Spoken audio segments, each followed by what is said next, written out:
Hello listeners, I'm Owen Carver, and welcome to Artificial Evidence, where we unravel the hidden truths buried in the past because the algorithm knows. Tonight, I'm taking you back to a time of sock hops, chrome diners and small-town innocence, or so it seemed. This story unfolds in 1954, in Baxter County, a rural area nestled deep in the rolling hills of Missouri. It's a tale that begins on the tracks of a quiet railroad town and spirals into a web of conspiracy, suspicion and murder. In the early 1950s, Baxter County was the epitome of small-town charm. With a population of fewer than 2,000, it was the kind of place where everyone knew everyone.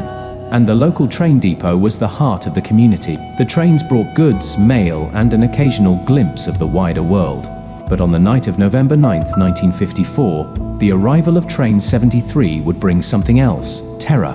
It started with a scream. The sound echoed through the cold night air, carrying from the shadowy alleys near the depot. Witnesses later said it was a woman's scream, sharp, desperate, and cut off too quickly. By the time Sheriff Earl Whitaker arrived on the scene, there was no sign of the source. What he did find, however, was chilling. Behind the depot, near the overgrown rail yard, lay the body of 22-year-old Ginny Marlowe, a waitress at the Bluebell Diner. Her throat had been slashed, and a pair of her shoes were missing. The crime scene offered little in the way of clues: no weapon, no signs of a struggle. The only thing out of place was an abandoned suitcase, propped against the depot wall, its contents emptied onto the ground. Ginny's personal effects weren't among them. The murder rocked the small town. People locked their doors for the first time in years, whispers of the railroad killer spreading like wildfire. But as weeks turned into months, the case grew cold. Sheriff Whitaker, a well-meaning but inexperienced man, admitted he was out of his depth. The fear lingered though, and for good reason. In February of 1955, a second body was discovered. This time, it was a traveling salesman named Charles Grayson. Like Ginny, his throat had been slashed. He was found near the same rail yard, his belongings scattered but his wallet intact. The pattern was undeniable, but the motive remained elusive. Then came the twist no one expected. In the spring of 1955, local railroad worker Bill Harper went missing. Harper, a quiet man in his early 40s, had been with the depot for over a decade. His co-workers described him as reliable, if somewhat reclusive. When he failed to show up for his shift, his disappearance initially seemed unrelated, until his body was found several miles down the tracks. Unlike the previous victims, Harper's death wasn't clean. His body bore signs of a brutal beating, and his hands were tied with frayed rope. Nearby, investigators found a curious piece of evidence: a gold locket, engraved with the initials Fiftham. It didn't belong to Harper, and no one in town seemed to know where it came from. For months, the murders went unsolved. Rumors of ghostly figures haunting the rail yard spread, fueled by tales of an avenging spirit. But the truth, when it finally emerged, was far more sinister. In late 1955, a traveling journalist named Evelyn Drake arrived in Baxter County, drawn by the unsolved murders. Evelyn was sharp and persistent, qualities that often put her at odds with local authorities. She began digging into Harper's past and uncovered a startling connection.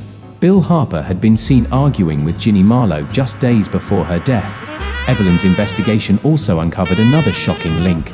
The locket found at Harper's murder site had belonged to a woman named Victoria Maddox, who had vanished in 1947. Maddox, as it turned out, had been Harper's fiancée. She disappeared after a heated argument, and while foul play was suspected, no charges were ever filed. The case took a final, deadly turn in December of 1955. Evelyn Drake, following a lead, ventured into the abandoned rail yard one frigid evening. She didn't return. Her body was discovered the next morning, her death bearing the same hallmarks as Ginny and Charles. But Evelyn's camera, found at the scene, contained a photograph that would crack the case wide open. The photo, blurry but unmistakable, showed a man in the shadows, a man identified as Sheriff Earl Whitaker. Confronted with the evidence, Whitaker confessed. Overcome with jealousy and resentment, he had killed Victoria Maddox after discovering her affair with Bill Harper. Ginny Marlowe, Charles Grayson, and Evelyn Drake had all come too close to uncovering the truth, forcing Whitaker to silence them. Harper's murder, however, was a botched attempt to frame him for the earlier crimes. Whitaker's trial was swift, and he was sentenced to life in prison. The rail yard, once a symbol of Baxter County's bustling life, fell into disuse, its rusty tracks serving as a grim reminder of the darkness that had once festered there. As for Evelyn Drake, her tenacity ensured the truth saw the light of day.